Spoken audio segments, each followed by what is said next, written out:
All right, hello everybody. We are jumping into our ecology unit, and we're going to start by talking about what's called energy cycling. It's the idea that energy is kind of being recycled throughout the planet, and the planet is like this most amazing recycler. We think we thought of recycling with plastics, and it turns out the planet's been recycling things forever.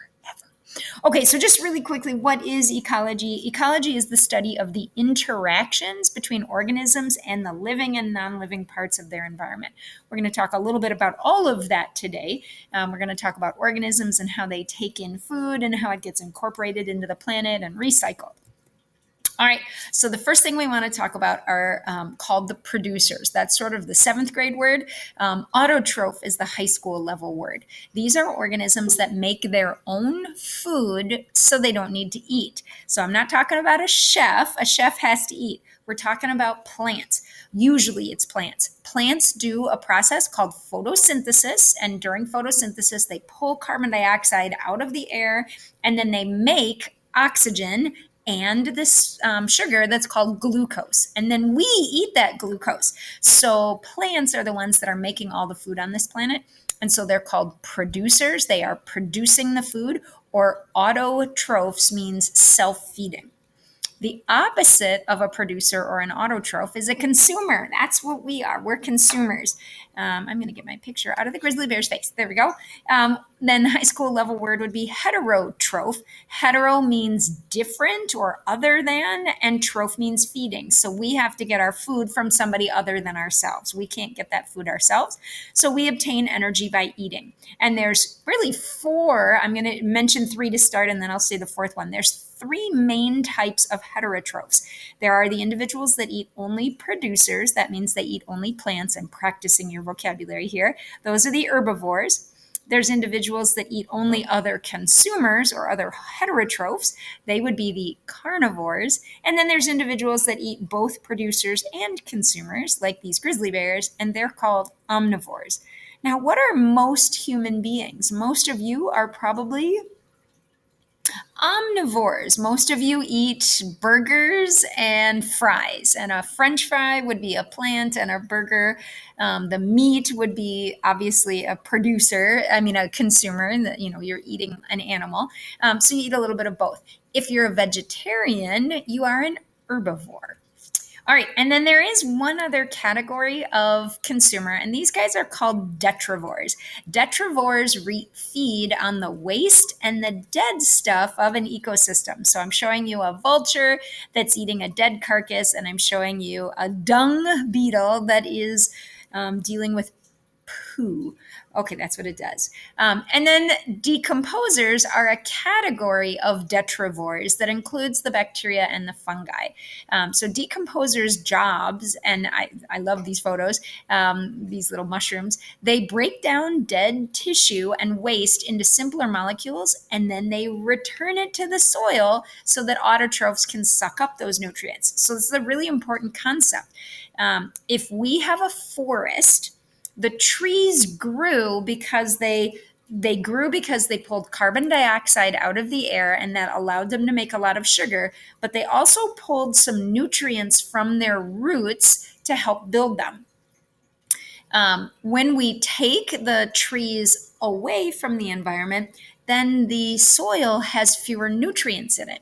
What's supposed to happen is that when there's a forest, a tree is supposed to grow old, and then it dies and it falls down, and the bacteria and the fungi decompose it and return all of its nutrients back to the soil, so other autotrophs or other plants can use those nutrients. So if we don't allow plants to die naturally, then we have to add fertilizers, and that's what happens on farms. We take away all the plants, and then the soil isn't any good anymore, so we have to keep adding fertilizers. All right, so that's talking about how nutrients cycle through our planet. There are some cycles also that are called biogeochemical cycles. And what that means is that these are chemicals, they're molecules that go both through biological things and through the earth. The first one we're going to mention, we're just going to talk about two, is the carbon cycle. And the carbon cycle is wickedly important in politics right now. It's wickedly important on our planet. And that's because the carbon cycle is super we're out of balance right now. We're putting so many carbon dioxide, that's what CO2 is, carbon dioxide emissions into the air from burning our fossil fuels, like when we drive our cars or factories, um, coal, gas, natural gas. Those are all examples of fossil fuels. And when we burn our forests. So we don't see that a lot in Minnesota, but sometimes there's accidental forest fires. You see that in California and out west. And sometimes there's intentional fires like we see in the rainforest where people are clearing the forest so they can plant farms. That returns carbon dioxide to the air. So both of those things, anything that burns puts carbon dioxide in the air. And because we've been cutting down and burning trees, photosynthesis removes carbon dioxide from the air, but now we don't have as many trees as we used to. So what's happening is the carbon dioxide is starting to collect in the atmosphere, and carbon dioxide acts like a blanket and it keeps the planet warm. And so that's one of the major global warming gases is called carbon dioxide, and it's one of the major reasons that our planet is heating up. We'll learn more about that later. All right, the other cycle that I just wanted to mention quickly was the nitrogen cycle. Just showing you again how this planet is an amazing recycler as long as we don't screw things up. This cycle is weird because it's controlled by bacteria. So look at the bacteria. There's bacteria here pulling the nitrogen out of the sky, and there's bacteria over here putting the nitrogen back into the sky. So it says bacteria remove nitrogen from the atmosphere and they give it to plants, and that allows the plants to grow. Consumers get the nitrogen by eating the plants, whether it's the grass or whether it's the tree. We eat the plants, lettuce, whatever. When plants and animals die, the nitrogen, the decomposing bacteria, these guys here, then add the nitrogen back into the atmosphere. And so the cycle completes. Kind of cool. All right, let's talk. Hopefully, this is seventh grade review. Food chain is, we're totally switching gears here. Food chain is the order that organisms are eaten. So, always at the beginning of a food chain would be the plants.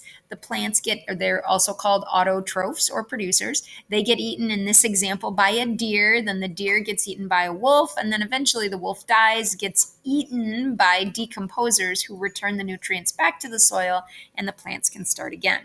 A food web is all of the food chains in an ecosystem. So take a look at this food web and just make sure you can interpret it for our test. So take a look at the plants and notice that there are 3 arrows leaving from the plants. That means that in this little cutesy cartoon, grasshoppers eat the plants, birds eat the plants, and ground squirrels eat the plants. If you notice, the bird also eats grasshoppers. So the bird is an omnivore in this case. It's eating plants and grasshoppers. Grasshoppers count as animals, so they would be meat in that case. Yeah, and so do the ground squirrels. I see the ground squirrels also eat grasshoppers and plants, so they're omnivores as well. As opposed to the foxes, those guys are carnivores. They eat only bird and ground squirrel. Those are the only things that they eat. All right, moving on.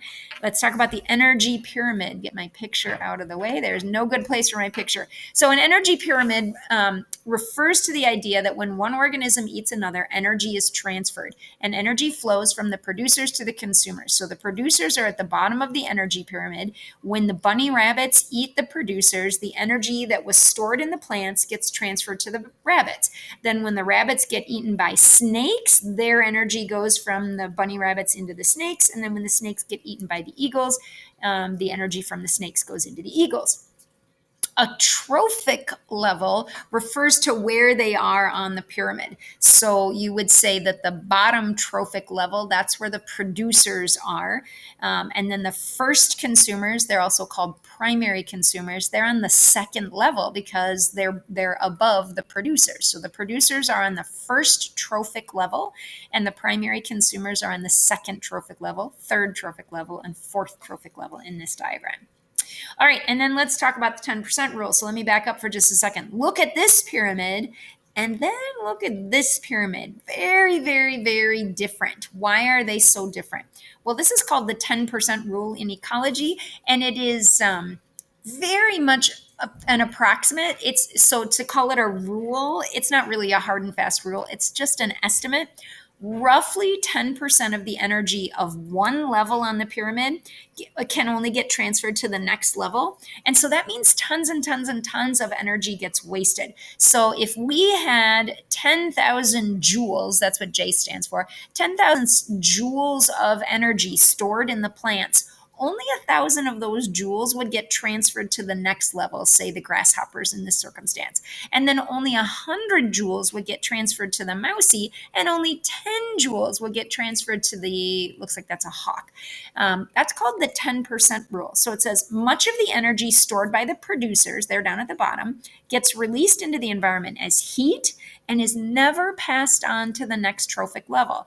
This is the takeaway. This is the important thing. This means the environment can never support many large carnivores. There's not enough energy. Look out your window. Notice how many plants there are. Bajillions. You can't count how many plants there are. Then notice how many primary consumers there are. Bugs, squirrels, chipmunks, bunny rabbits. Those are all primary consumers, and there's a lot of them. But my guess is if you're looking out your window, you maybe see one or a couple.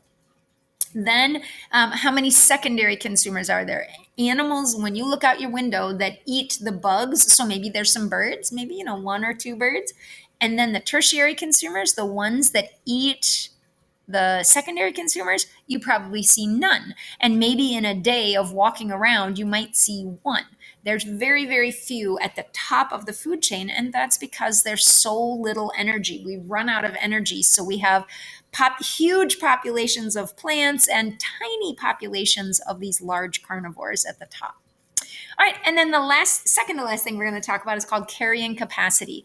Carrying capacity in a population refers to the maximum population size of the species that the environment can support without running out of food, water, space, etc. So carrying capacity, take a look at the graph. The blue line represents sort of an idea, like theoretically this is what it should be, and the pink line represents what it actually is. So if you look at these, I don't even know what the animal is in this example, but we see their population, they go up really, really fast, and then suddenly they come down. That's because they started to run out of food.